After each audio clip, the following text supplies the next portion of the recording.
Pessoal, vamos fazer a prova do Enem de 2020, prova de matemática, tá? Conforme o material que eu vou deixar na descrição do vídeo, tá? Primeira questão, então nós temos aqui Enem 2020, matemática. Então nós temos a primeira questão que diz o seguinte: um grupo sanguíneo ou tipo sanguíneo baseia-se na presença ou ausência de dois antígenos, antígeno A e antígeno B, na superfície das células vermelhas do sangue. Como os dois antígenos estão envolvidos, os quatro tipos sanguíneos distintos são: eu tenho sangue tipo A, que tem apenas o antígeno A, o B, que tem apenas o B, nós temos o tipo AB, que tem os dois antígenos, ele está me explicando aqui, e eu tenho o tipo O, que não tem nenhum desses antígenos presentes. Tá? São dois antígenos, A e B, o A só tem o A, o B só tem o B, o AB tem os dois e o O não tem o antígeno. Tá? Eu não sei nada de biologia, considerando isso eu tenho que obedecer ao enunciado. Foram coletadas amostras de sangue de 200 pessoas. Agora ele me deu o número de pessoas. 200 pessoas.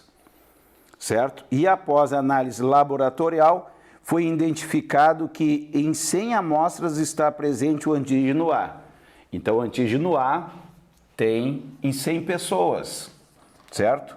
110 amostras a presença do antígeno B. No B tem 110.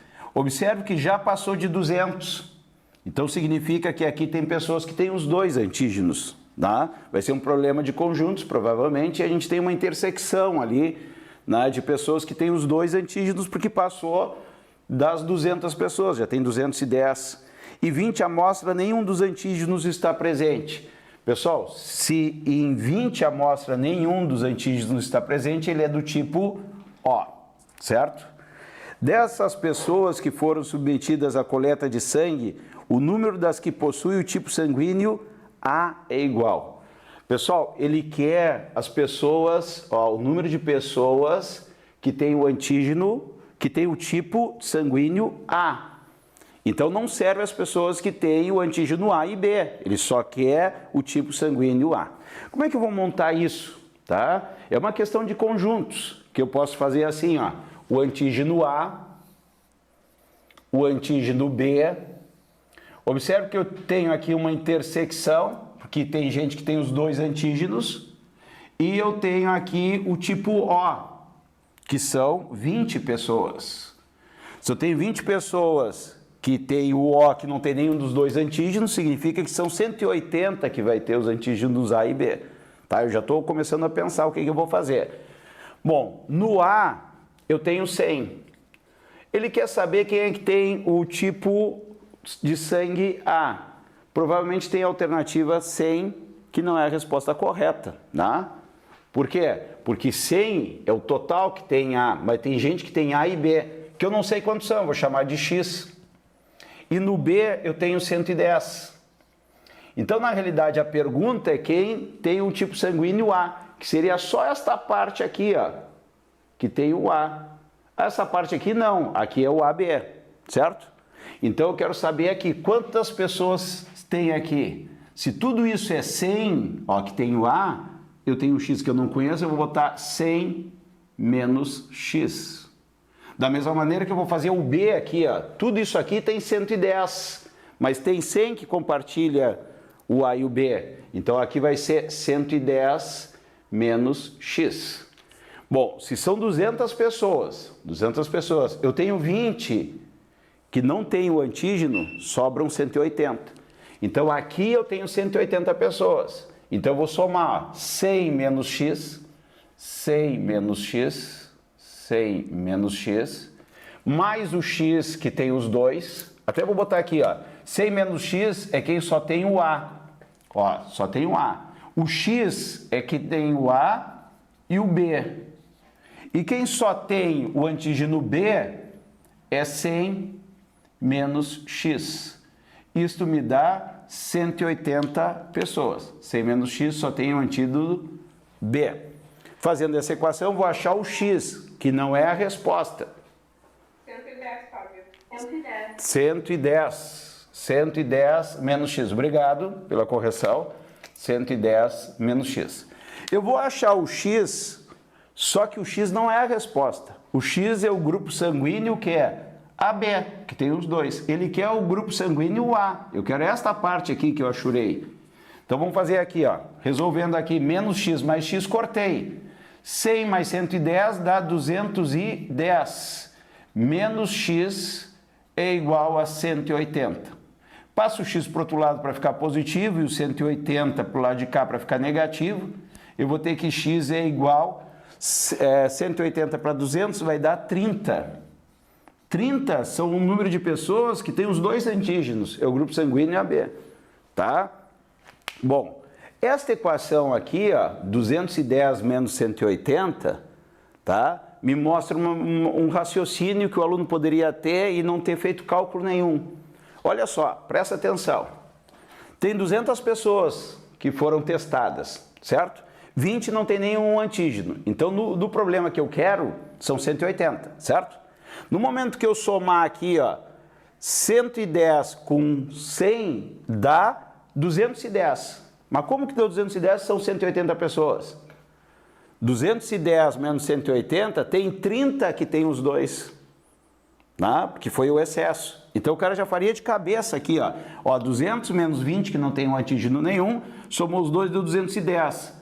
Mas são 180. 180 para 210 são 30. Já faria o cálculo direto. Tem gente que tem essa habilidade, tá? Aqui eu fiz para o cara fazer o cálculo direitinho. 30 é a resposta, provavelmente tem a alternativa 30, não é a resposta, porque ele quer, olha só, quem tem o tipo sanguíneo A.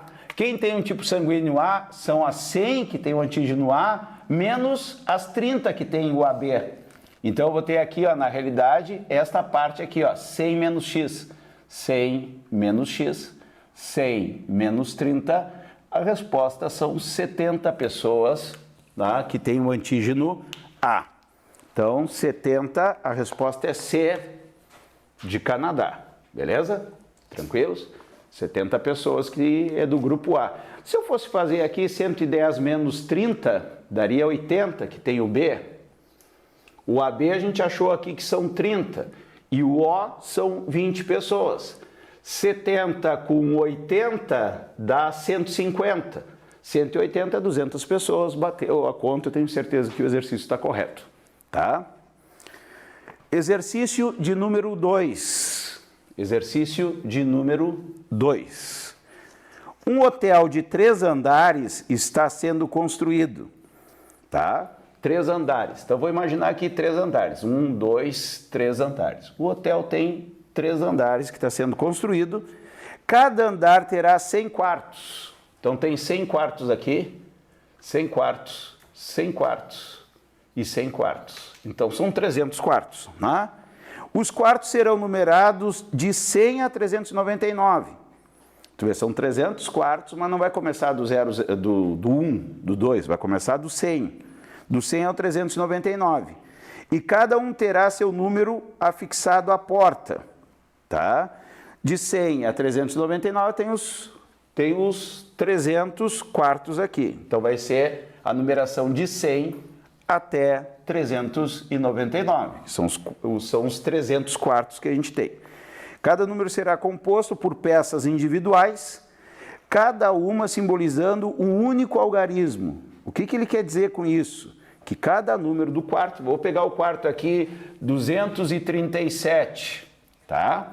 Ele vai ser, ó, cada número será composto de peças individuais. Então vai ter a peça que é o número 2, a peça que é o número 3 e a peça que é o número 7. Cada um com um único algarismo. Qual a quantidade mínima de peças, simbolizando o algarismo 2, necessário para identificar o número de todos os quartos? Eu vou ter que contar quantos números 2 eu preciso para comprar as pecinhas, ó. Para formar o 237, o 238, eu preciso mais um número 2. Eu vou ter o quarto 252, aqui eu vou ter 2 pecinhas. Então a primeira coisa é entender o problema. Os números são comprados individuais, tá? Cada quarto tem 3 números. E eu quero saber de 100 a 399 quantos números 2 eu tenho. Parece complicado, né? Tá? A estratégia é a seguinte, ó. A estratégia é a seguinte. Quando eu vou formar um número, eu tenho a unidade, eu tenho a dezena e eu tenho a centena. Assim fica mais fácil de eu contar, tá? Eu poderia listar do 100 até o 399, ia levar a tarde inteira e ia contar ali quantos números 2 eu escrevi, tá? Muito mais complicado. Então vamos contar juntos aqui, ó, tá?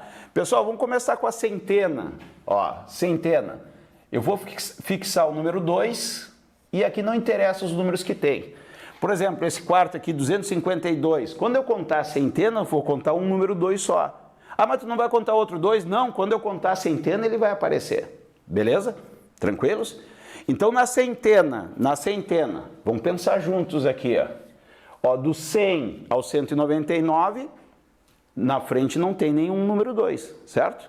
Agora eu vou ter do 200 até o 299.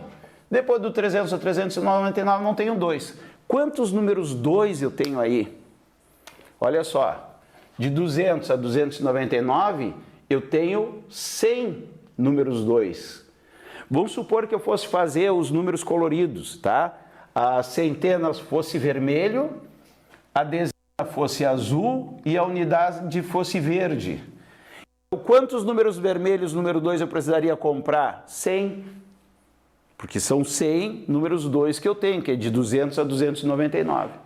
Ah, mas aqui tem um 222. Não, mas eu não vou contar os outros 2 ali. Quando eu contar a dezena, eu vou contar os azuis. Quando eu contar a unidade, eu vou contar o número verde. Só para vocês entenderem que eu botei as cores, não tem no enunciado. Beleza?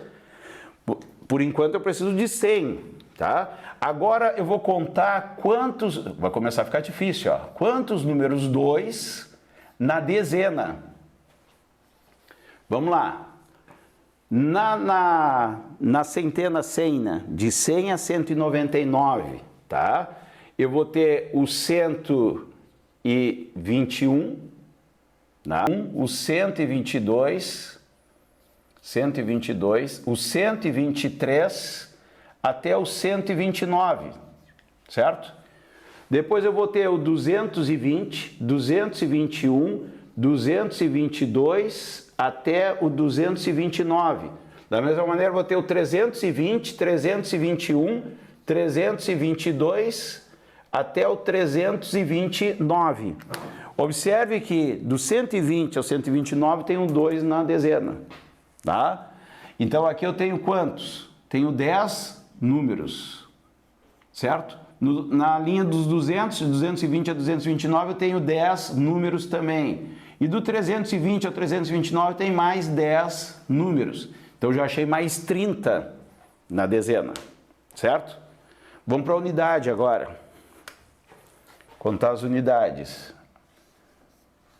Quem é que vai ter o 2 no final? Vamos lá. É chato eu contar isso, né? Eu vou ter o 102, 112, 122... até o 192. Estou contando como se fossem os números verdes.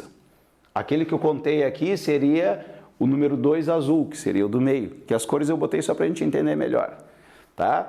Na linha dos 200 eu tenho 202, 212, 222 até o 292. Da mesma maneira que eu tenho 302, 312, 322 até o 392. Então aqui eu vou ter 10 números também, ó, que é de 0 até 9 no meio, né? Opa, no final aqui, ó, de 0 até 9 no meio, me mostra que eu tenho 10 números. Então são 10 números 2 no final. Então aqui eu tenho 10 números 2, 10 números 2 e 10 números 2. Então eu vou ter, para centena eu tenho 100 números, para dezena eu tenho 30 números que eu tenho que comprar, e para as unidades eu tenho que comprar mais 30 números. Então, pelo meu cálculo, tá? A gente vai ver se tem alternativa: 100, 130, 160. 160 números 2. 160 Resposta A de América. Questão número 3. No Brasil, o tempo necessário para um estudante realizar sua formação até a diplomação em um curso superior, considerando que são 9 anos do ensino fundamental. Então, a gente tem o nosso fundamental, 9 anos, certo? Os 3 anos do ensino médio, 3 anos, e 4 anos na graduação. São 4 anos na graduação. É de 16 anos. Provavelmente essa conta vai dar, ó, aqui vai dar 12 com 4, 16 anos é o tempo mínimo para se ter uma graduação, né? Tá? No entanto, a realidade dos brasileiros mostra que o tempo médio de estudo das pessoas acima de 14 anos é ainda muito pequena, conforme apresentado na tabela. Tá? Então, ele vai dar uma tabela que é o tempo para pessoas até 14 anos. Tá? Então, vamos pegar a tabela aqui. Aqui tem o ano e aqui tem o tempo em anos que a pessoa está estudando. Tá? Em 1995, por exemplo, 5,2 anos. Pessoas com 14 anos já estavam na escola, 5,2 anos. Tá? E em 1999, 5,8. Em 2003, 6,4. Em 2007, 7 anos na escola. Pessoas com 14 anos. Tá? É a informação que nos deram. Considerando que o incremento no tempo de estudo a cada período para essas pessoas se mantenha constante até o 2050. Aqui tem até 2007. Então, essa tabela vai seguir até 2050, tá? Ele está me dizendo que o incremento é constante, ou seja, o aumento é constante. Então, eu já vou verificar isso aqui, ó. Olha só, de 5,2 para 5,8 aumentou quanto? 0,6. De 5,8 para 6,4 aumentou 0,6. Isso é um tipo clássico da prova do Enem, aparece seguido, é uma questão de PA, que está aumentando a mesma coisa. Olha só, 6,4 para 7 aumentou 0,6.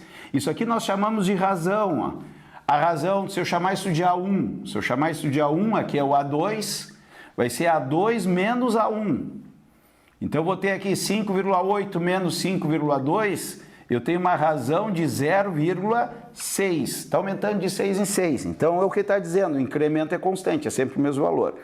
Tá? O incremento de tempo a cada período para essas pessoas se mantém constante até o ano de 2050. E que se pretende chegar ao patamar de 70% do tempo necessário obtido para o curso superior dado anteriormente. Bom, então isso aqui vai ir aumentando até chegar a 70% da formação. O que é a formação? É limitado no enunciado, é 16. Pessoal, quanto é que é 70% de 16?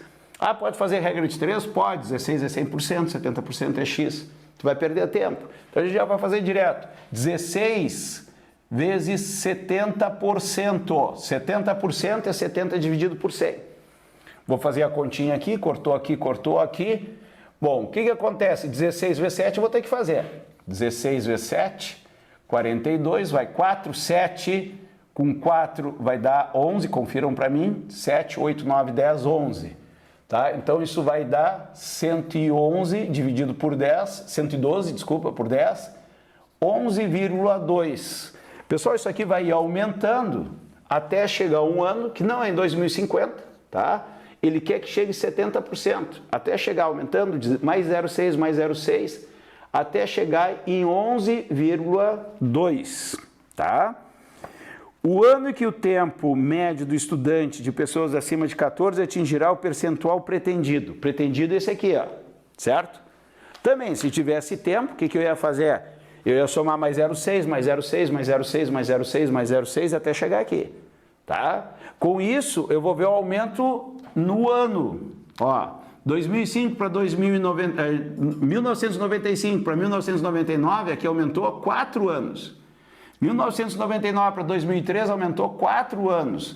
Então aqui eu também tenho uma PA de razão, o que é? 4, ó, mais 4 anos. Então eu iria aumentando mais 4 anos, mais 4 anos, mais 4 anos, e aqui 0,6, 0,6, quando chegar no 11,2, ia olhar, se eu tivesse tempo, seria uma solução que dá para fazer, certo? Só que não está muito perto. Tem questões do Enem que é 3 somas que tu faz. Daí tu não vai aplicar a forma de PA, coisa para perder tempo, tá? Nesse caso aqui eu vou fazer uma PA. Eu vou ter que fazer o quê? Eu tenho que achar se esse é o A1, esse é o A2. Aqui também é o A1, só que o A1 de ano. A2, A3 e assim vai, certo? Eu tenho que achar aqui o AN. O AN. O AN é 11,2 para o tempo em anos. Mas a pergunta é que ano que isso acontece. Então tem que achar o AN no ano que aconteceu isso, certo? Bom, então eu vou fazer 2 cálculos, porque eu tenho que achar o N, né? Se é o A20, o A18, alguma coisa desse tipo. Eu vou pegar a parte de baixo aqui que eu tenho os dados. Olha só, esse é o A1, eu quero achar o AN. Então eu vou ter aqui AN é A1 mais N menos 1 que multiplica a razão. Formulazinha da PA, certo? PA é uma matéria bem facilzinho, tá? Às vezes é chato, né? Que nem aqui. O AN é 11,2, ó, 11,2. O meu A1 é 5,2. N menos 1, eu quero achar o N, que é o número de termos que eu vou ter para chegar até o ano que ele me faz a pergunta. E a razão é 0,6. Bom, eu vou ter 11,2, esse 5,2 está somando, né? Passa para o outro lado da igualdade com a operação inversa, menos 5,2. Olha só como está se ajeitando as contas. Aqui eu tenho que fazer uma distributiva, 0,6n e 0,6 vezes 1. Então aqui vai ficar 0,6n menos 0,6. 11,2 menos 5,2 é a mesma coisa que 11 menos 5. Vai dar 6. 6, né? 6 é igual a 0,6n. E esse menos 0,6, ó, está subtraindo do lado da igualdade. Vai passar para o outro lado com a operação inversa. Então vai somar. Mais 0,6. Eu vou chegar aqui o n, o 0,6n, vamos botar assim, ó, 0,6n é igual a 0,6 mais 6, 6,6. Então o n vai dar 6,6 dividido por 0,6. Pessoal, na hora da prova não vou trabalhar com vírgula. Se eu tenho 6,6 dividido por 0,6, eu vou multiplicar por 10 em cima e embaixo, fica 66 dividido por 6. Isso vai me dar 11. Olha só. Então, 11 é o 11º termo. Então, é o AN, é o A11, certo? Pessoal, eu achei que é o A11, mas eu preciso saber em que ano isso acontece. E a questão do ano também é uma PA de razão 4, tá? A razão, se eu pegar aqui 2003 menos 1999, dá 4 anos. Então está aumentando de 4 em 4 anos. Então eu vou botar aqui, ó, o A11 é o A1 mais 10R. Pessoal, quando a gente estudar PA, tá? Vocês estão vendo eu botar as fórmulas direto aqui, sem pensar, coisa e tal, tá? Quando a gente estudar PA, vou ensinar um esquema para vocês aqui, ó. Se é 11 aqui, 1 mais 10. Eu poderia botar o 3 aqui, ó. O 3 e eu botar o 8 aqui, ó. 8 mais 3 é 11, fecha sempre. Tu pode fazer o que tu quiser, né? Daí não precisa decorar a fórmula, tá? Então eu quero o A11. O A11 é o ano que aconteceu. O primeiro ano é 1995, mais 10 vezes. Qual é a razão? Pessoal, a razão em anos é 4, ó. Vai aumentando de 4 em 4, a razão é 4. Então o A11, 1995 mais 40. A11, vamos lá, dá 5, 9 com 4 dá 13, vai 1, 2035. Então em 2035 a gente vai ter, que a gurizada de 14 anos já vai ter 70% do tempo que se precisa para ter uma formação na graduação. Então, 2035, resposta D de Dinamarca. Beleza? Questão de número 4. Questão de número 4. Nós temos um gráfico aqui, onde o meu eixo Y, eu já vou copiar aqui, está em reais. E eu tenho aqui o meu eixo X, que é quantidades do item produzido. Então, vou botar quantidade de produção, de peças, não sei o que vai ser, vamos ver agora. E eu tenho dois gráficos, tá? Eu tenho um gráfico, vou fazer o esboço aqui, ó, do custo. Ó, tenho o gráfico do custo, mais ou menos assim, ó, tá? Só o esboço do gráfico aqui, do custo. E eu tenho aqui da receita. Olha que sai os dois juntos aqui.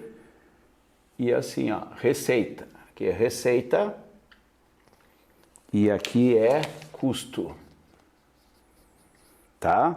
Esse ponto aqui eu vou pegar aqui é 5 e 5. Tá? Eu vou pegar outro ponto que é a intersecção aqui, onde os gráficos se cruzaram, que é no 15, não sei se eu vou precisar, tá? 15 e 40. 40. Beleza? Tranquilos? Então vamos ver. Um administrador resolve estudar o lucro de uma empresa e, para isso, traça o gráfico da receita e do custo de produção de seus itens em reais, em função da quantidade dos itens produzidos. O lucro é determinado pela diferença receita menos custo. Então, lucro é receita menos custo. Bom, isso aqui foi dado no exercício, mas tu tem que saber, né? Quando tu vai ter um produto para te vender, tem um custo para te produzir ele, certo? Tá? Pode ser um bauru, tá? Tu vai fazer um bauru e vai vender a R$30, mas tu não vai ganhar os R$30 a cada bauru que tu vai vender, porque tem o custo funcionário, tem a luz, tem a água, né? Tem os impostos, né? Então cada bauru que tu vende a R$30, vamos supor que tu gaste 12, então teu lucro vai ser 18. 18 mais 12 dá os R$30, tu não ganha os 30, tem que fazer a diferença. Sempre o lucro que eu tenho que descontar o que eu gastei, que seria a despesa, então a receita menos os custos. O gráfico que representa o lucro desta empresa em função da quantidade de itens produzidos olha só, ele quer o gráfico que representa o lucro. Pessoal, então vai ter um gráfico aqui, ó, lucro, e aqui quantidades. Bom, o que acontece? Na física a gente está trabalhando a parte de gráficos, então a gente já pega algumas manias, tá? Tem uma questão de gráficos na física, me perguntaram anteontem, não é? E ontem me perguntaram de novo, que era um gráfico posição, e dava posição e queria saber a velocidade, construir. Então já tem essa mania de botar o gráfico, tipo assim, a pergunta e a resposta, um debaixo do outro para fazer por partes, né? Então aqui eu tenho 5, que eu vou analisar aqui, ó, o 5, certo? E eu vou ter aqui o 15, ó, também é um... E depois do 15, certo? Beleza? Tranquilos? Então vamos analisar juntos aqui, ó. Antes de produzir 5, eu não tenho informação nenhuma, então não tenho gráfico nenhum aqui, certo? Agora, como o lucro é a receita menos o custo, é só pensar um pouco. Se a receita é maior que o custo, dá um número positivo, tá? Se a receita é maior que o custo, na hora de fazer um menos o outro, vai dar um número positivo. Agora, quando o meu custo é maior que a receita, pô, eu gasto R$10 para fazer a peça, eu vou vender por 8, eu vou ter um lucro negativo, que a gente chama de prejuízo. Então, o que eu posso observar aqui, ó? Nesta faixa aqui, eu tenho o custo está acima da receita. Quando a gente estudar funções, vai ter muito esse negócio assim, quando que o f de x é maior que o g de x? É quando a curva, o f de x está em cima da g de x. Então aqui a curva, todo tempo, o custo está em cima da receita. Então o custo é maior que a receita. Então aqui eu tenho prejuízo, que é um lucro negativo. Concorda comigo ou não? A partir de 15 peças, eu começo a vender mais caro do que eu estou gastando. Então, a partir daqui, eu tenho um lucro positivo. Então, começa no 5, e eu tenho aqui no primeiro momento um prejuízo, ou seja, um lucro negativo. Meu gráfico, não interessa o formato do gráfico, ele vai se desenvolver para baixo, que aqui seria lucro zero, ó. Lucro zero, certo? Aqui no 15 eu tenho lucro zero de novo, ó. Lucro zero, por quê? Porque estão se cruzando, eu tenho o custo e a receita iguais, vai zerar isso aqui. E a partir daqui, a minha receita todo o tempo é maior que o custo, então a partir daqui eu tenho valores positivos. Então eu tenho meu lucro positivo a partir de 15, eu tenho meu lucro negativo entre 5 e 15. Daí procurando o esboço do gráfico, tá? Esboço do gráfico, a única que eu tenho a parte negativa, tem duas que tem parte negativa, a e a B. Então eu já elimino de cara a C, a D e a E, tá? Porque a C, a D e a E eu não tenho prejuízo, só tenho lucro aqui, certo? E sobram duas, e dessas duas, aqui tem um formato que primeiro eu tenho o prejuízo, tá aqui, e depois eu tenho o lucro, certo? Bom, eu fiz o esboço, eu quero fazer a curva bem direitinha. O que tu vai fazer? Tu vai pegar ponto a ponto e tu vai fazer uma menos a outra, e vai ir traçando aqui, vai dar valores negativos, a curva vai aparecer. Tá? Não é o objetivo da prova tu desenhar a curva, e sim tu achar a alternativa correta. Questão número 5. Questão número 5. A exposição a barulhos excessivos, como que percebemos em geral em trânsito intenso, causas noturnas e espetáculos musicais podem provocar insônia, estresse, infarto, perda de audição, entre outras enfermidades. De acordo com a Organização Mundial da Saúde, todo e qualquer som que ultrapasse 55 decibéis, unidade de intensidade do som, já pode ser considerado nocivo para a saúde. O gráfico foi elaborado a partir da medição do ruído produzido durante um dia em um canteiro de obra, tá? Então ele me alerta aqui que o nível sonoro, que eu vou chamar de N, tá? Ele tem que ser menor ou igual a 55 decibéis, tá? Só vou botar essa anotação, mas ele aparece no gráfico, olha só. Aparece aqui, eu vou botar N de nível sonoro, que a gente usa na física, tá? E aqui eu vou colocar o gráfico, o esboço do gráfico, mais ou menos assim, assim, assim, assim. Sim, deixa eu ver quantos picos. 1, 2, 3, 4, 5. 1, 2, 3, 4, 5. Tá, o meu gráfico está correto. Tá? O nível sonoro aceitável é até 55. Então ele marca para mim aqui, ó, o 55. 55, tá? Daí diz, nesse dia, durante quantas horas o ruído esteve acima dos 55 decibéis? Pessoal, essa questão é muito fácil e muita gente errou, tá? Por quê? Por causa da pergunta. Ele quer saber quantas horas esteve acima de 55, tá? Teve gente que contou assim, ó, presta atenção, ó, 1, 2, 3, 4, 5. E tem a alternativa 5. Aconteceu 5 vezes que esse operário teve com nível acima de 55 decibéis, mas não é a pergunta. Quantas vezes esteve acima de 55? E sim quantas horas. Então dessas 5 vezes que ele teve acima, eu tenho que ver quantas horas. Daí, como eu tenho aqui, né, eu não desenhei, mas como eu tenho no material de vocês divisões, e é de 1 em 1, de 1 em 1 hora, eu vou ver aqui, ó, nesse pico aqui, quantos tem aqui, ó? 1, 2, 3, tem 3 horas aqui. Depois no outro pico aqui, ó, 1, 2, 3, ó, 1, 2, 3, 3 horas. Tu vai contar nos picos aqui, ó, os intervalos que estão marcados aí no material de vocês, que é a prova original, né? 1, 2, 3. Aqui também tem 3 horas. Observe que esse pico aqui só teve 1 hora que ele teve acima dos 55 decibéis.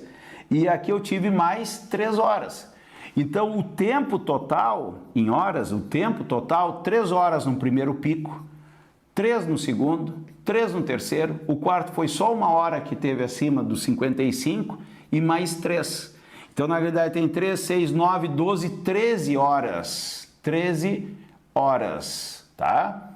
Hora H minúsculo, 13 horas. Então, a resposta é a letra E de Espanha, certo? Questão de número 6. Questão de número 6. Nós temos aqui, ó. Enquanto um ser está vivo, tá? A quantidade de carbono 14 nele existente não se altera. Quando ele morre, esta quantidade vai diminuindo, sabendo que o meia-vida do carbono 14 é de 5.730. Pessoal, esse tipo de questão aparece muito na prova de ciências da natureza e é contada como química, tá?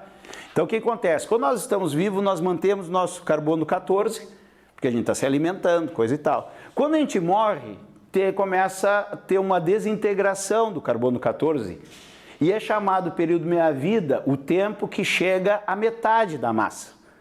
E ele me diz aqui que o carbono 14, eu já sei decoro de tanto que se fala em carbono 14, é 5.730 anos, tá? Bom, agora vamos ver aqui, ó. Ou seja, um fóssil de um organismo que já morreu há 5.730 anos, haverá metade do carbono 14, acabei explicando para vocês isso, que existia quando ele estava vivo. Assim, cientistas e arqueólogos usam a seguinte fórmula para saber a idade do fóssil encontrado, tá? Então, nós temos aqui, ó, Q de T é igual a Q0 vezes 2 elevado na T sobre 5.730. Em que T é o tempo, medido em anos, QT é a quantidade de carbono 14, medido no instante T, e Q0 é a quantidade de carbono 14 no ser vivo correspondente. Um grupo de arqueólogos, numa de suas expedições, encontrou 5 fósseis. Por que 5 fósseis? Porque são 5 alternativas, né? Sempre é 5 para a gente decidir. 5 fósseis de espécies conhecidas e mediram a quantidade de carbono 14 nele existente. Na tabela temos esses valores, juntamente com a quantidade de carbono 14 referidas a espécies vivas. Então, o Q0 é quando está vivo e o QT ali é o que a gente tem hoje. Os fósseis, o fóssil mais antigo encontrado foi de quanto? Olha só, a gente tem o fóssil, são 5 fósseis, ó, 1, 2, 3, 4 e 5, tá? Q0, 128, 256, 512, 1024 e 2048. E aqui a gente vai ter o atual, 32, 8, 64, 512 e 128. Beleza? Bom, o que aconteceu aqui, tá? Se o cara conhece essa questão do período meia-vida, a gente estuda na física moderna, né, para vestibulares, né, e na química vocês estudam também, o cara não vai precisar aplicar funções, tá? Aqui é uma questão de funções de matemática que é muito mais complicada, certo? E observe que os números que estão aqui, é outra coisa que eu chamo a atenção para vocês, quando a gente viu potenciação, que potência de 2, quando a base é 2, é importante. Então, olha só, o número maior que eu tenho é 2048. Olha o que eu vou fazer aqui, ó. 2048. A metade de 2048 é 1024. A metade de 1024 é 512. A metade é 256. A metade é 128. A metade é 64.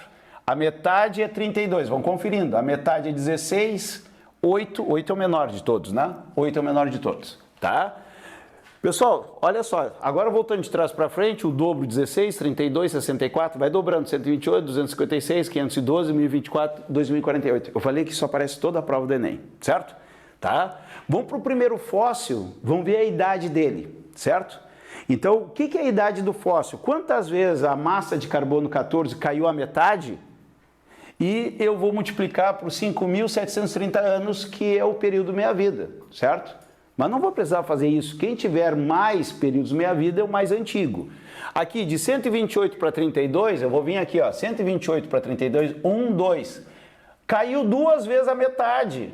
Então, aqui ele tem, vou botar aqui, ó, períodos meia-vida. Ele tem 2 períodos meia-vida. Qual é a idade desse fóssil? 2 vezes 5.730 anos. Tem mais de 10 mil anos esse fóssil. Agora, o segundo aqui, ó. De 256 caiu para 8, ó. 256 caiu para 8. Pô, esse é antigo, ó. 1, 2, 3, 4, 5 vezes. 5 vezes. Qual a idade desse fóssil? 5 vezes 5.730 anos. Agora esse aqui, ó. ele, de 512, cada vez que cai a metade, passou 5.730 anos. De 512 para 64, ó, 1, 2, 3. 3 períodos meia-vida. De 1024 para 512, ó, só um período meia-vida. Qual é a idade do fóssil 4? 5.730 anos, porque foi só um período meia-vida. Agora o quinto, de 2048 para 128. Ó, esse é antigo. Ó. É 1, 2, 3, 4 períodos meia-vida. 4 períodos meia-vida. Tá? Pegar os períodos meia-vida, multiplicar por 5.730, que é o período meia-vida do carbono, eu vou ter a idade do fóssil. Qual é o mais antigo aqui? Ó? É o 2. Só de curioso, tá? Qual é a idade do segundo fóssil, que é o mais velho? Vai ser 5.730 anos vezes 5. 0 dá 15, vai 1, 35, 36, vai 3, 25, 28. Quase 30 mil anos, 28, 650 anos. Tá? Então eu tenho aí como resposta o fóssil, né, que é o segundo, ó. São 5 períodos da minha vida. O segundo, resposta B de Brasil. Beleza? Questão de número 7. Questão de número 7. O artista gráfico holandês Maurits Cornelius criou belíssimas obras nos quais as imagens se repetiam com diferentes tamanhos, induzindo ao raciocínio de repetição infinita das imagens. Inspirado por ele, um artista fez um rascunho de uma obra na qual propunha a ideia da construção de uma sequência de infinitos quadrados, cada vez menores, uns sobre os outros, conforme indicando a figura. Tá? Então, são vários quadrados que vêm diminuindo. Né? Então, tem o primeiro quadrado, que eu vou fazer aqui. Tá? Tem o primeiro quadrado aqui, tem uma diagonal aqui e outra aqui. Beleza? E os quadrados vão se repetindo ali. O quadrado PRST, que é o que eu desenhei, que é o maior, tá? O quadrado PRS e T, com o lado de medida 1, ó, o lado medida 1, eu vou botar aqui 1, porque é o que aparece no nosso desenho, tá? É o ponto de partida. O segundo quadrado é construído sobre ele, tornando-se o ponto médio da base do quadrado anterior e criando um novo quadrado. Então, tu vai pegar o ponto médio aqui, ó, e tu vai fazer um novo quadrado. Como quadrados dos lados são iguais, ó, aqui também vai ficar a mesma medida. Daí eu vou ter o próximo quadrado, que eu vou pegar a metade desse, eu vou ter o próximo quadrado, e vai ficando pequenininho, né? Espera que eu fiz mal o desenho aqui. Eu vou tendo o próximo quadrado, a metade aqui eu vou tendo o próximo quadrado e assim vai. Dá para entender, né? Então, por exemplo, se o lado é 1, eu peguei, a base aqui é 1, peguei meio, aqui também é meio, ó. 1 meio. Se eu pego a base meio, a metade é 1/4. O lado do quadrado também vai ser 1/4. Se eu pego a metade, porque é ponto médio de 1/4, vai ser 1/8. E assim vai indo, certo? Cujo lado corresponde à metade da base. Essa sequência de construção se repete recursivamente. Qual é a medida do lado do centésimo quadrado, construído de acordo com os padrões? Eu quero saber o centésimo quadrado, quanto é que vale, tá? Por exemplo, o primeiro quadrado, botar assim, ó, o primeiro quadrado, o lado é 1, botar assim, lado, ó. Certo? O lado é 1. O segundo quadrado, o lado é 1 meio. O terceiro quadrado é 1/4. O quarto quadrado é 1/8. Ele quer saber o centésimo. Tá? Ele quer saber o centésimo. Beleza? Primeira coisa é entender o problema. Certo? Tranquilos? Bom, quando eu tenho esse tipo de exercício, eu tenho que ver alguma coisa em comum. Pessoal, aqui é 1, deixa o 1 aqui, mas 1 meio para 1/4. 1/4 não é 1 meio vezes 1 meio. 1/8 não é 1 meio vezes 1 meio, que é 1/4, vezes 1 meio de novo. Certo? Tranquilos? Daqui eu consigo perceber que 1/8 é 1 meio elevado na 3. Ah, mas por que tu saiu nesse raciocínio? Porque eu olhei as alternativas, tudo tem um meio elevado numa potência. Então as alternativas já estão me dizendo para onde que eu tenho que correr, certo? Eu tenho que transformar em um meio, porque as alternativas tudo é um meio elevado numa potência que eu não sei qual é que é. Aqui eu tenho um meio ao quadrado. Ah, aqui é um meio. Ah, só um meio. É um meio na 1. Pá, mas furou aqui. Pessoal, isso aqui é um meio na 0. Porque todo número elevado a 0, que a base não é 0, é 1. Certo? Então, lá na centésima, vai dar um meio elevado em alguma coisa. Certo? Então, o meu problema, né, ficou só em saber qual é a potência que eu tenho que elevar quando chegar na centésima. Para isso, eu vou começar a comparar. Quando é o primeiro quadrado, elevar na 0. Quando é o segundo, elevar na 1. Quando é a terceira, elevar na 2. Quando é a quarta, elevar na 3. O que vocês percebem nisso? Que a potência é 1 a menos. Ó. Quando é o quarto, é elevar na 3. Quando é o 2, 1 a menos, é elevar na 1. Quando for 27ª, vai ser 1 meio elevar na 26. 1 a menos. Quando chegar a centésima, vai ser 1 meio elevado na 99.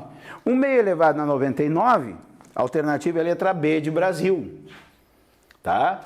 Isso é exercício de sequências, tá? A gente treina e consegue, é treino, tá? Quanto mais treinar, mais a gente vai enxergar a sequência. A gente odeia no início, daqui a pouco quer que caia toda hora isso aqui, porque daí a gente consegue visualizar, tá? Vamos para a questão de número 8. Questão de número 8. No livro Harry Potter, um anagrama do nome do personagem, vou botar aqui, Tom Marvolo Riddle, tá? Nome do personagem gerou a frase. Pessoal, o que são anagramas? Anagramas são palavras que não têm sentido, que tu vai trocando as letras e vai formando novas palavras. Não precisa ter sentido, tá? Isso é chamado de anagrama, tá? Então, isso aqui é o nome do personagem. Ele trocou as letras de lugar e fez uma frase, tá? A frase é essa.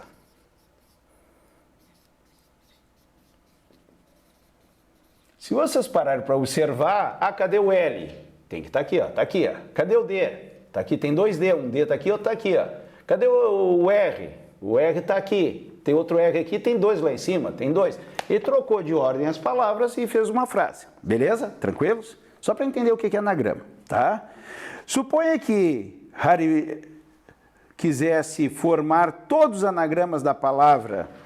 Ó, agora, a palavra é essa aqui? Não. Agora é essa aqui, ó. I am Potter. Tá? Ele quer saber quantos anagramas que ele pode formar com essa frase, de tal forma que as vogais e as consoantes aparecem sempre intercaladas e sem considerar o espaçamento entre as letras. Nessa condição, o número de anagramas formado é dado por quanto? Pessoal, é um exercício, anagrama eu troco as letrinhas de lugar e vou formando novas palavras. Agora deu uma restrição. E que é alternado, né, intercalado, vogais e consoantes. Todo mundo sabe o que é vogal, o que é consoante. Então, eu vou contar as vogais. Vogais. Quantas vogais eu tenho? O I, o A, o O e o R. Eu tenho 4 vogais, beleza? Tranquilos? Quantas consoantes eu tenho? Eu tenho o M, 1, 2, o P, 2, 3, 4, 5 consoante. Consoante, eu tenho 5. Porém, eu tenho 2 repetidas. Eu tenho 2 consoantes repetidas. Ó, eu tenho 2T, vou botar assim, ó, 2T, perfeito? Eu tenho 2T. Bom, sem intercalado é vogal, consoante, vogal, consoante, vogal, consoante, certo? Tá? Aqui eu já percebi uma coisa. Se o número de consoantes e vogais fosse iguais, eu ia ter que fazer de um jeito e multiplicar por 2, porque eu poderia começar com consoante ou com vogal, perfeito? Então eu iria fazer 1 e ia dar o dobro a resposta. Como eu tenho mais consoante do que vogais, obrigatoriamente são 9 letras, né? Ó, 5 com 4 são 9. Vou botar aqui, ó, 1, 2, 3, 4, 5, 6, 7, 8, 9. 2, 4, 6, 8, 9. Eu obrigatoriamente tenho que começar consoante. vogal, consoante, vogal, consoante, vogal, consoante, vogal, consoante. Ó, para mim ter as 2, 4, 5 consoantes e as 4 vogais. Se eu começar com vogal, vai faltar lá no final, certo? Então eu tenho esta possibilidade, certo? Bom, o que acontece aqui, ó? Como é que eu vou fazer isso? Tá? Eu tenho que permutar as vogais. Vou pegar aqui, ó, isso, isso, isso, isso. Eu vou trocar as vogais de lugares, tá? Só pode cair nessas posições aqui, mas eu vou trocar elas de lugar. E quando isso acontece, eu tenho 4 posições e 4 vogais. Quando o número de elementos é igual ao número de posições, é permutação. Tá? Em seguida a gente vai entrar em análise combinatória, na matemática da segunda-feira, e a gente vai aprender permutação. Então, quantas vogais eu tenho para permutar, trocar de lugar? Permutação de 4, certo? Só que eu não vou permutar só as vogais, eu vou permutar as vogais e vou permutar as consoantes. Aqui as vogais e agora as consoantes. As consoantes eu tenho 2, 4, 5, permutação de 5. Só que quando a gente aprender a permutação, a gente vai ver que a permutação com letras repetidas tem uma fórmula diferente, tá? Eu vou ter aqui permutação de 5 consoantes com 2 repetidas. Eu tenho que levar em consideração isso, certo? Bom, qual é a fórmula da permutação? Se a permutação de 4 é 4 fatorial. E é vezes multiplica. E permutação de 5 com 2 repetidas é 5 fatorial dividido por 2 fatorial. Agora eu vou ver as alternativas, se está assim ou eu tenho que resolver. Está assim, 4 fatorial, ó, 4 fatorial vezes 5 fatorial dividido por 2 fatorial. 4 vezes 5 por 2, resposta à letra E de Espanha. Questão número 9. Questão de número 9. 3 amigos, André, Bernardo e Carlos, moram em um condomínio fechado de uma cidade. Então tem 3 amigos, André, Bernardo e Carlos, tá? O quadriculado representa a localização das ruas paralelas e perpendiculares, delimitando quadras de mesmo tamanho, e nesse condomínio em que os pontos A, B e C estão localizadas as casas de André, Bernardo e Carlos, respectivamente, tá? Então a gente vai pegar aqui o desenho, tem que fazer o desenho, tem 2, 4, 6, 1, 2, 3, 4, 5, 6, e aqui tem 1, 2, 3, 4, 5. 1, 2, 3, 4, 5. São os quarteirões, né, que mostra. Então aqui, eu acho que é André, né? O André mora aqui, o Bernardo mora aqui, e eu acho que é o Carlos mora uma para cá e 2 quadras para cá, aqui. Só confere se é isso aqui. Acho que é, não? Tá. André deseja deslocar-se da sua casa até a casa de Bernardo. Então o problema é o André ir até a casa do Bernardo. Ó. O André vai até a casa do Bernardo. Esta é a condição do nosso exercício. André vai até a casa do Bernardo sem passar pela casa do Carlos. Assim, ó, não casa C.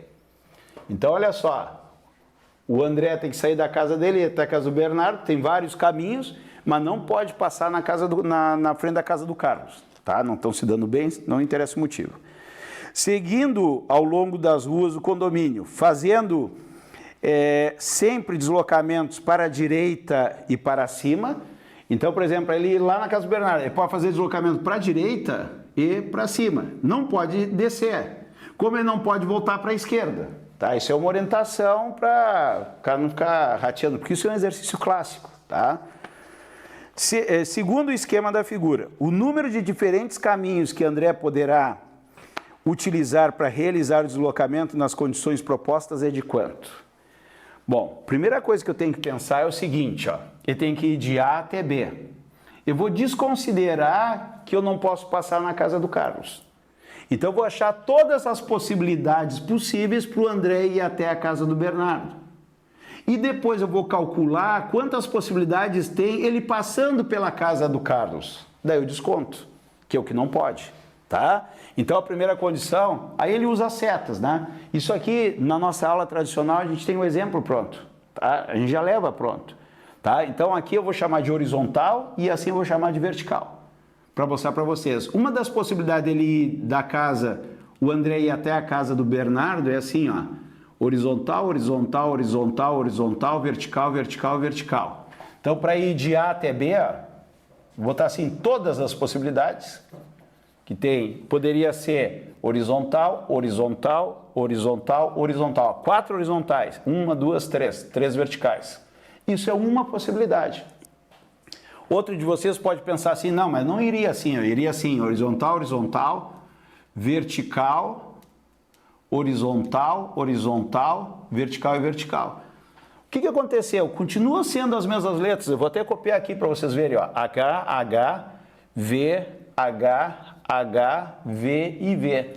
Aqui eu tenho 2, 4, H, 2, 4, H. Eu tenho 3V, eu tenho 3V. Eu só vou ir trocando as possibilidades de andar na horizontal e na vertical, vai me dar o número de caminhos totais. Como é que se chama essa troca? Permutação. Tu vê uma prova com 2 questões de permutação, né? Então aqui eu vou ter permutação de quanto? Que vai ser o número total de possibilidade. Permutação de 2, 4, 6, 7... Né? São 7 possibilidades de andar na horizontal na vertical, mas eu tenho 4 repetidas, que são 4Hs, e eu tenho 3 repetidas, que são 3V. Calculando isso vai dar 7 fatorial, dividido por 4 fatorial e 3 fatorial, certo? Número de possibilidades é em cima aqui, fatorial, né?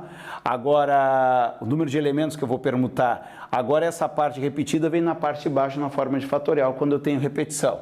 Então isso vai dar 7 fatorial. O fatorial sempre o grande se transforma em pequeno para me cortar, então eu vou transformar em 4. Ó. Então vai ficar 7 vezes 6 vezes 5 vezes 4 fatorial, dividido por 4 fatorial, e o 3 é 3 vezes 2 vezes 1. O vezes 1 não precisa, tá? Mas só para desmontar o fatorial aqui. Corto o 4 fatorial, 3 vezes 2 dá 6, corta com 6, eu tenho 35 possibilidades, tá? Talvez tenha essa resposta, 35. Tem. Isso é o total de possibilidades e foi contado essa possibilidade aqui, ó. Foi contado essa possibilidade, ó. Aqui ele passou na casa do Carlos, que não pode, tá? Então agora eu vou ter que descontar, tá? Vou ter que descontar passando, ó, passando no C, tá? Como é que eu faço para contar para passar no C? Para mim, no C, o A tem que sair do A e ir no C. E depois sair do C e ir para o B. Importante entender isso. Para passar para o C, ele tem que ir de A até C e depois de C até B. E é multiplica, certo? Tranquilos? É multiplicação. Agora, de A até C, eu posso ter aqui, ó, de A até C, H, H, V, V. Ó, H, H, V e V. Ah, tem outra maneira de ir? Tem. V, H, V, H. Ó, V, H, V, H. Agora, de C até B, tem que ter 2H e um V. Pode ter o V aqui e 2H. Tem que ter H, H e V. Pode ser V, H e H. Vai ter várias possibilidades. Então, aqui eu também tenho uma permutação de 4 letras. Ó, permutação de 4 letras com 2 repetidas, 2H e 2Vs. Multiplicado pela permutação de 3 letras com 2 repetidos. Ao V não precisa botar, não é repetição, não aparece. Fazendo esse cálculo, eu vou ter 4 fatorial dividido por 2 fatorial e 2 fatorial, que multiplica 3 fatorial dividido por 2 fatorial. Vou fazer a conta aqui de baixo, o grande vira pequeno, fica 4 vezes 3 vezes 2 fatorial, dividido por 2 fatorial que vai cortar, e o 2 fatorial é 2 vezes 1, vezes 3 fatorial é 3 vezes 2 fatorial, que vai cortar com 2 fatorial, corta fora. Aqui eu vou ficar com 4 vezes 3, 12, dividido por 2 vai dar 6, vezes 3 vai dar 18. Existem 18 possibilidades de caminho que vai passar na casa do Carlos, que o problema não quer passar na casa do Carlos. Então, qual é o total de possibilidades que tem? 35 são todas, tá? 18 são passando no C. Então, eu não quero que passe do C, me sobra quantas possibilidades? Dá 2, dá 7. Emprestou 2 menos 1, dá 17 possibilidades de caminho que não vai passar na casa do Carlos. 17, resposta C, de Canadá, certo? Questão de número 10. Questão de número 10. O Estatuto do Idoso no Brasil prevê certos direitos às pessoas com idade avançada, concedendo a estas, entre outros benefícios, a restituição do imposto de renda, antes dos demais contribuintes. A tabela informa os nomes e as idades de 12 idosos que aguardam sua restituição do imposto de renda. Tá? Então, ele está dizendo que os idosos têm a restituição e vai ter uma ordem aqui, né, conforme a idade. Os mais velhos recebem a restituição primeiro. Tá? Então, aqui tem o nome e tem a idade da pessoa. Tá? Então, vamos botar aqui, ó. O tem 89 anos, Orlando. Gustavo tem 86 anos. Depois 86, 85, 84, 82. Depois tem 4 pessoas com 75 anos. 75, 75, 75, 72 e 70. Eu vou botar o início da nome das pessoas. Pode repetir, mas daí a gente olha aqui se... Tereza, Márcia, Roberto, Heloísa, Marisa, Pedro, João, Antônio e Fernando, tá? Então a gente tem a tabela aqui e vamos ver o que ele diz. Ó, a tabela informa o nome das idades de 12 idosos que aguardam suas restituições do imposto de renda.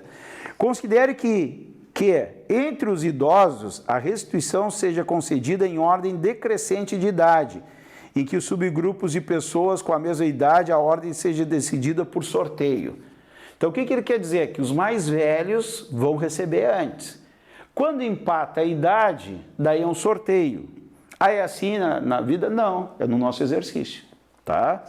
Então, nessa condição, a probabilidade do João ser a 7ª pessoa do grupo para receber a sua restituição. Então, ele pergunta qual é a probabilidade do João ser a 7ª pessoa a receber.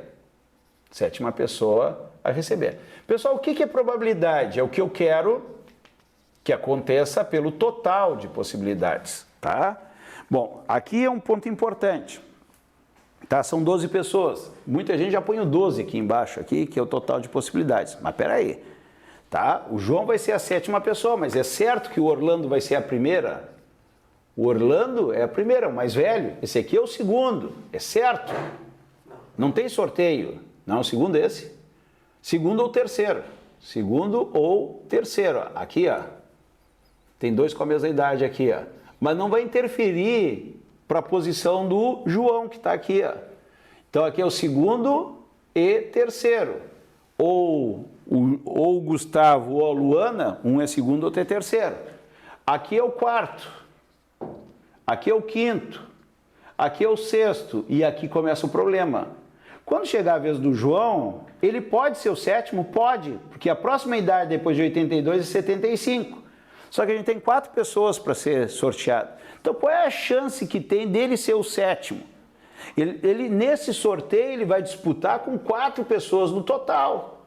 E quantas chances ele tem? Ele é uma pessoa só. Ele tem uma chance, eu quero que seja o João. Uma chance, quantos que vão disputar essa vaga aqui, que é a 7ª vaga? 4 pessoas, e não as 12. Então, a probabilidade de 1/4, bem fácil essa aqui. Resposta à letra E, de Espanha. Questão de número 11. Suponha que uma equipe de corrida de automóvel disponha de 5 tipos de pneus. Tá? Então, a gente tem 5 tipos de pneu. Pneu 1, pneu 2, pneu 3, pneu 4 e pneu 5. Tá? Daí diz assim, ó, em que um fator de eficiência climática, índice que fornece o comportamento do pneu em uso, depende do clima e é apresentado. Ó, o pneu 1 tem esse fator, que vou olhar de novo aqui, é eficiência climática. Depende do clima, né? Então nós temos aqui, ó, com chuva, ó, o primeiro pneu, eficiência climática é 6 e 3. Aqui é com chuva, o primeiro, e aqui é sem chuva. Então o pneu 1 tem uma eficiência climática com chuva que vale o número 6, que foi dado. E sem chuva, 3. E assim a gente tem os outros pneus que eu vou copiar aqui, né? 7, menos 2, 2 e menos 6. Menos 6. Aqui vai dar menos 4, 10, 8 e 7. Isso é eficiência climática dos 5 tipos de pneus que está na nossa questão aqui. Tá?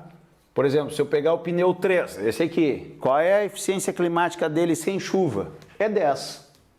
Eu vou usar ele, é 10. Tá? É um índice. Tá? Bom, o coeficiente de rendimento climático é outra coisa. O coeficiente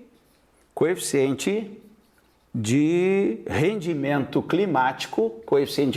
climático de um pneu é calculado como a soma dos produtos dos fatores EC, com ou sem chuva, pela correspondente probabilidade de se ter tais condições climáticas, tá? Eu acho que essa questão aqui, o problema é entender o que ele está dizendo.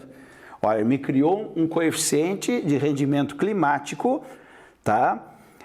Que me diz que a soma, ó, é a soma do produto. Tem um produto aqui, ó, soma do produto, a soma dos produtos dos EC. Então, EC com chuva e sem chuva. Chuva e sem chuva, né? Vamos tentar entender aqui, ó. É a soma dos produtos dos fatores EC com ou sem chuva pelas correspondentes probabilidades, ou seja, qual é a probabilidade de chover e qual é a probabilidade de não chover. Tá assim, probabilidade de chover e aqui de não chover, tá? Então esse índice que ele está nos dando aqui é a soma do produto do EC, que era o índice anterior, multiplicado pela probabilidade, com chuva e sem chuva, tá? Bom, entender uma fórmula, vamos adiante. Utilizar para determinar e selecionar uma data corrida. Escolhe-se o pneu que apresentar maior ECR. Então a gente vai procurar o maior. O maior. Então vamos ter que calcular cada um deles. Maior. No dia de certa corrida, a probabilidade de chover é 70%. Então chuva, 70% de chuva. O chefe da equipe calculou o CRC de cada um dos 5 pneus. Qual pneu que ele escolheu?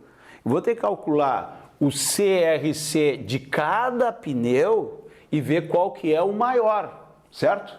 Bom, a questão é complexa. Olha só, o aluno tem que saber se a probabilidade de chover é 70%, de não chover é 30%. Ou chove ou não chove. Se é 70%, aqui é 30%. E entender esta fórmula. Olha só, que vai ser uma soma. Ó, eu vou somar, mas eu não vou somar o EC da chuva e o EC sem a chuva.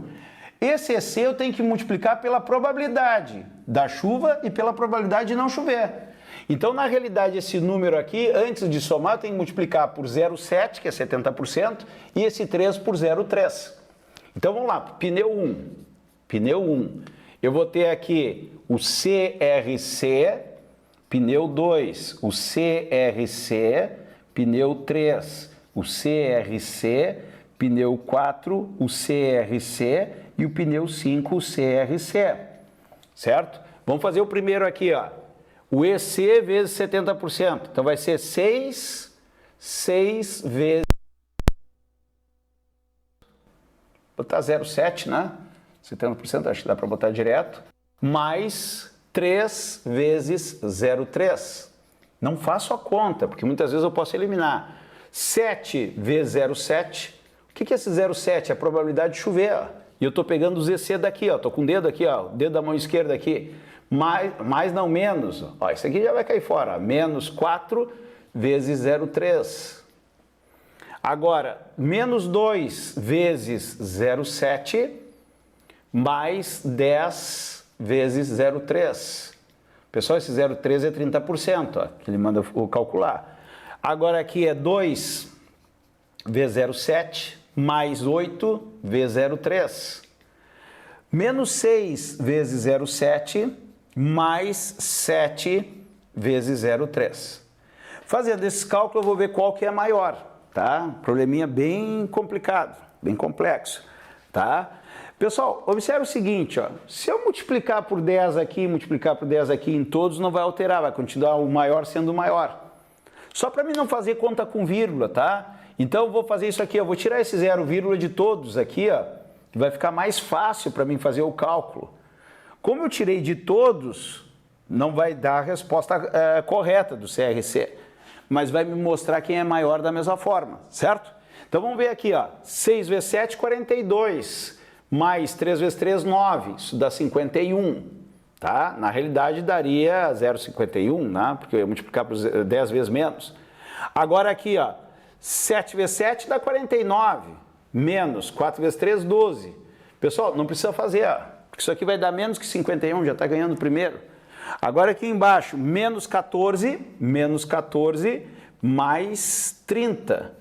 Pessoal, 30 menos 14 dá menos do que 51, nem vou fazer a conta, certo? Aqui embaixo, 7 vezes 2 dá 14. 14 mais 8 vezes 3 dá 24. Aqui eu tenho que fazer, ó. Aqui vai dar 8, 2, 1, 38. Não passou, tá fora também. E a última aqui, ó, da negativa vai cair fora. 42 provavelmente, né? Menos 42, 7 vezes 3, 21. Ó, vai dar até negativa essa última aqui. Então ele vai escolher o pneu número 1. O pneu número 1, a resposta é letra A de América.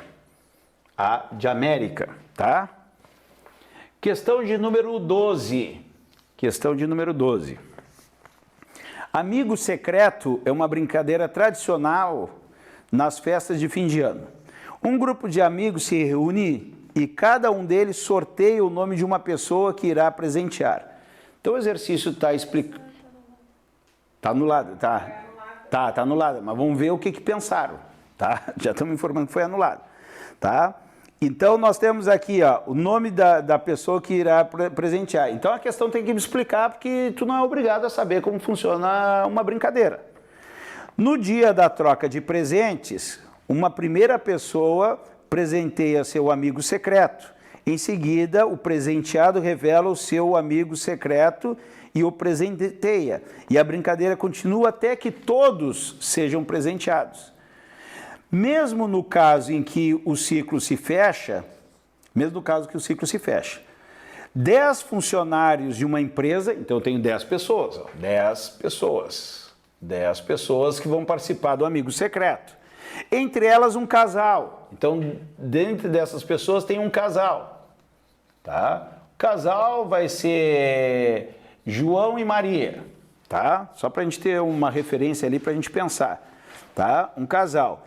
Participarão de um amigo secreto. A primeira pessoa a revelar será definida por sorteio, tá? A primeira pessoa vai ser por sorteio. Qual a probabilidade de que a primeira pessoa a revelar o segredo e a última presenteada seja as duas pessoas do casal?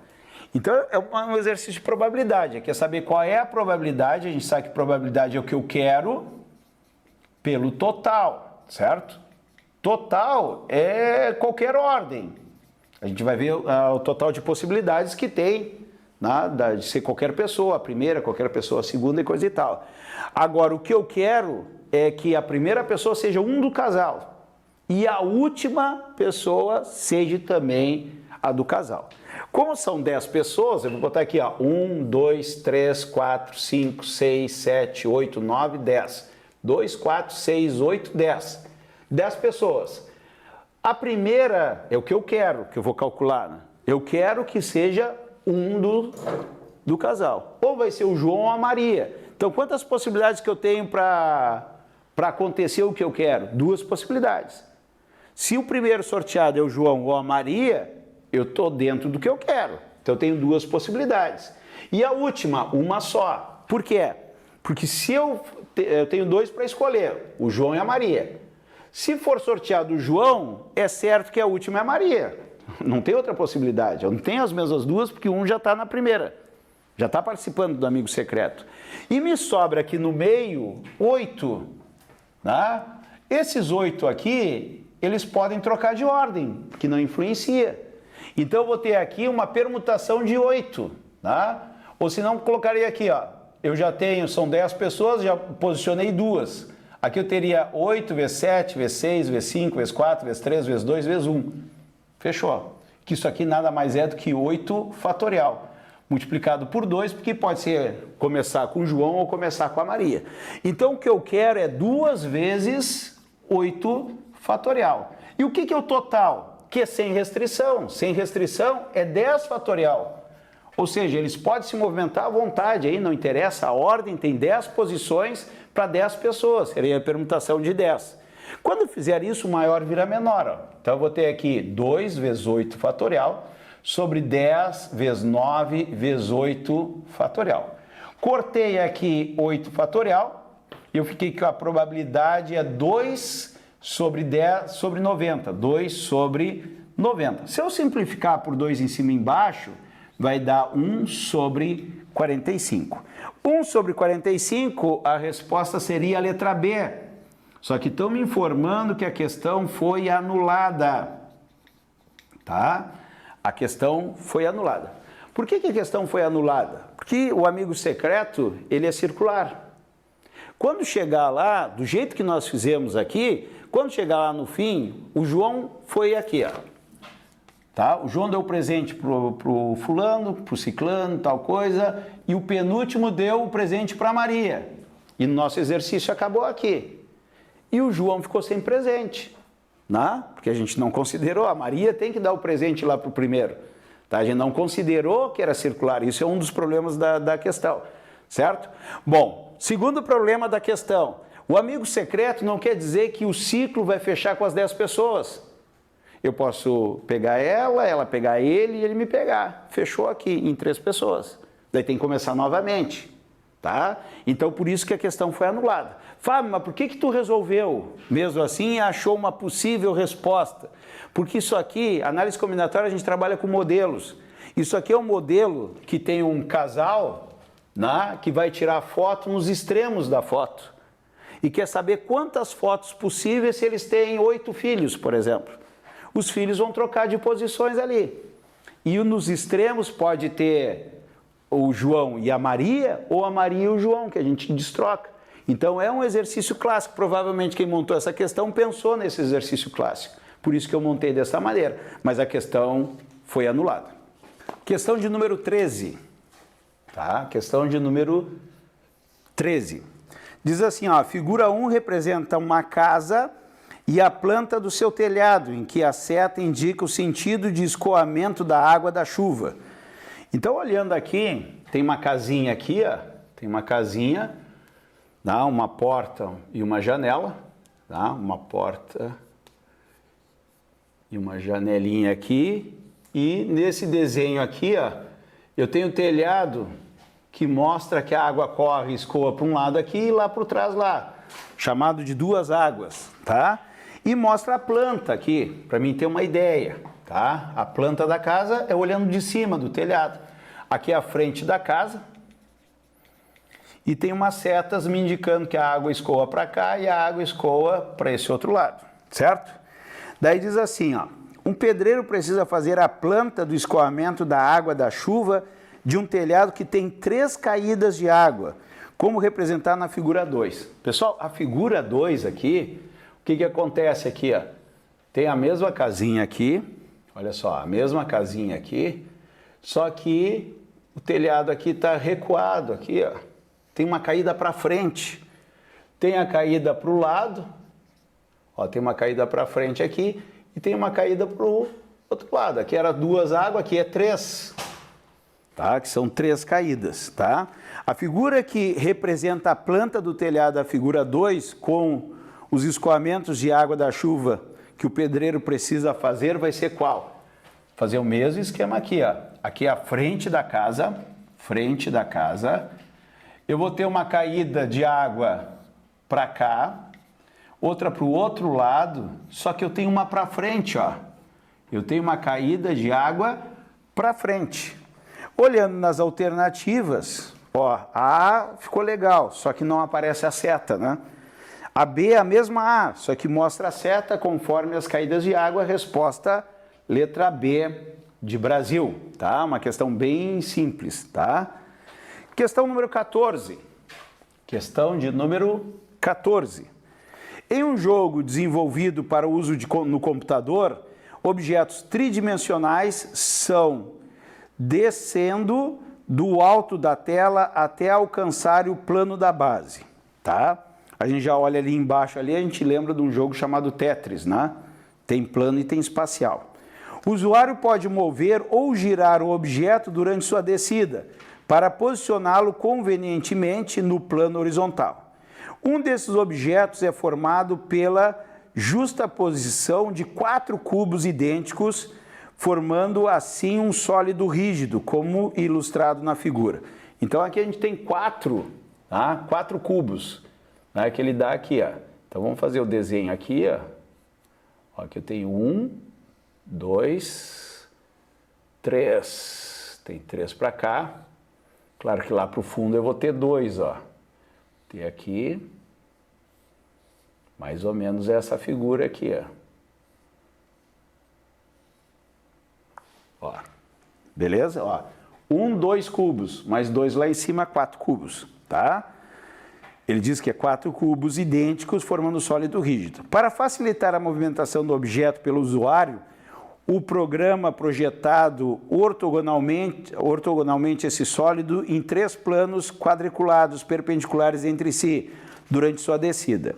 A figura que representa uma possível posição desse sólido com suas respectivas projeções ortogonais sobre os 3 planos citados durante a sua descida é... Bom, projeção ortogonal sempre cai na prova do Enem, certo? Então vou fazer aqui...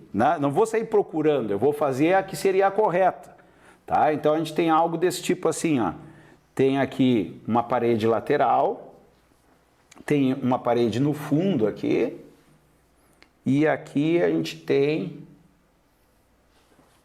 o chão. Vou botar assim, ó, chão, parede e parede. Observa que todos eles aqui, a peça está na mesma posição, que esta posição aqui, né? Essa posição. Então, vou desenhar ela aqui. Vamos tentar desenhar ela aqui. Vamos fazer aqui 2 cubinhos aqui, 2 cubinhos para cá e 2 cubinhos para lá. Fecha os 4 cubinhos aqui. Mais ou menos isso, tá, pessoal? É bem difícil desenhar isso aí, certo? E vai ter as projeções nas 2 paredes e no fundo, certo? Tranquilos? Então vamos parar para pensar um pouco aqui, ó. Como é que eu vou fazer a projeção lá no fundo? Olha só, eu vou pegar essa aresta aqui e levar lá para o fundo, ó. Esta aqui e esta aqui. Observa como é que ficaria a sombra dela. Vai ser algo desse tipo assim, ó. Olha só. Vê se você consegue perceber aqui, ó. Vai ficar um L nesta posição aqui, ó. Então aqui eu teria a sombra lá no fundo, ó. Tá? Aqui eu teria os 2 quadrinhos e aqui também os 2 quadrinhos. Mais ou menos isso está lá no fundo, certo? Já descarta a D. Ó, já o pessoal já descartou a C aqui, que o L está ao contrário, está espelhado, né? Então a C já está fora aqui, ó. Vou botar aqui, a C já está fora. Vamos ver como que ficaria na parede lateral, que eu não preciso fazer, porque todas estão iguais aqui, ó. Me parece todas certas, né? Mas igual como a gente está praticando aqui, ó, teria aqui 2 quadrinhos para baixo, tá? Seria mais ou menos aqui, ó. Algo desse tipo assim, ó. Confere? Seria a sombra na parede lateral. E agora, quando eu vier para o fundo aqui, ó, eu tenho que ter uma preocupação aqui, ó. Isso aqui tem que vir aqui, ó. Beleza? vir aqui. Eu vou ter aqui os dois quadrinhos aqui, ó, os dois aqui, e para lá eu vou ter os dois também, mais ou menos isso, ó. 1, 2, 1, 2, mais ou menos isso aqui, ó. Um L nesse formato, ó. Aqui é a parte de trás e aqui é a parte da frente. E daí a gente pode eliminar a D. Observe que a D não fecha o L. Eliminamos a alternativa D. Bom, ficamos entre 3 aí, né? Tá? Conseguimos eliminar algumas. Bom, o que vai decidir? Pessoal, o que vai decidir é o seguinte, ó. Se eu tenho essa sombra no fundo e no chão, presta atenção aqui. Esta aresta aqui, ó, ela tem que estar encontrada com esta aresta aqui, ó. Né? Se aqui eu tenho... Quantos quadrinhos eu tenho do lado aqui? Eu tenho um só, quase todos. Tem um só. Não, lá embaixo eu tenho 2, ó. Se eu tenho um quadrinho aqui, eu tenho que ter um aqui também, ó. Certo? Então, por exemplo, A tem um quadrinho, mas lá embaixo a sombra tem 2, está fora. A B tem um quadrinho, lá embaixo tem 2, está fora. A C já estava fora, a D já estava fora. Então só me resta a alternativa E, que eu tenho 2 de espaço aqui, ó, 2 quadrinhos até chegar na sombra parede, e no chão também tem os 2 quadrinhos. Na perspectiva vai ficar meio deformado, fica um pouquinho mais complicado. Então a resposta é letra E. Questão número 15, última da aula de hoje. Questão número 15, temos assim, ó. Num recipiente com a forma de um paralelepípedo retângulo, colocou-se água até uma altura de 8 centímetros, tá? Então a gente tem um prisma, né? Paralelepípedo reto é um prisma, certo? E se colocou água até 8 centímetros, né? Então nós temos aqui até 8 centímetros de altura, tem água. 8 centímetros de altura tem com água, certo? Ele tem 17 centímetros, já vou botar aqui que eu estou enxergando o desenho, certo? Aqui tem 4, a base dele é retangular, não é quadrada, tá? Tem 4 aqui de frente, e o lado dele aqui tem 3 centímetros, e aqui tem um objeto boiando aqui, vamos ver. Tá? Então tem altura de 8 centímetros e um objeto fica flutuando na superfície da água. Para retirar o objeto dentro do recipiente, a altura da coluna de água deve ser pelo menos 15 centímetros. Então, para tirar esse objeto, o cara não consegue pegar o objeto. Então tem que subir a água. Subir a água para que nível? Pessoal, subir a água para quanto? Para 15 centímetros. Olha lá, tem que subir a água para 15 centímetros. Se a água sobe para 15 centímetros, esse objeto está boiando, fica mais no alto, eu consigo pegar, certo? Então, subir para 15 centímetros, para a coluna de água chegar até essa altura, é necessário colocar dentro do recipiente bolinhas com volume de 6 centímetros cúbicos. Pessoal, para subir o nível, ou eu colocaria mais água, ou é princípio de Arquimedes na física, ou eu vou colocando objetos que afundam e o líquido vai se deslocando. Então ele fala que eu vou começar a colocar bolinhas no fundo, com cada bolinha que eu ponho, o nível sobe um pouquinho. Então eu vou colocando bolinhas até o nível do líquido que estava em 8, de água de 8, passe para 15, certo? Tá? E cada bolinha tem o volume de 6 centímetros cúbicos, que ficarão totalmente submersos. O número mínimo de bolinhas necessárias para que possa retirar o objeto que flutua na água, seguindo as instruções dadas é D. Pessoal, me lembrou um vídeo que eu vi esses tempos, talvez vocês tenham visto. Depois da aula vocês podem me pedir que eu vou procurar esse vídeo. Tá? É um pássaro, me parece um urubu, um corvo, né? Que ele vai tentar comer alguma coisa dentro de um recipiente, o bico não alcança, porque é muito estreito.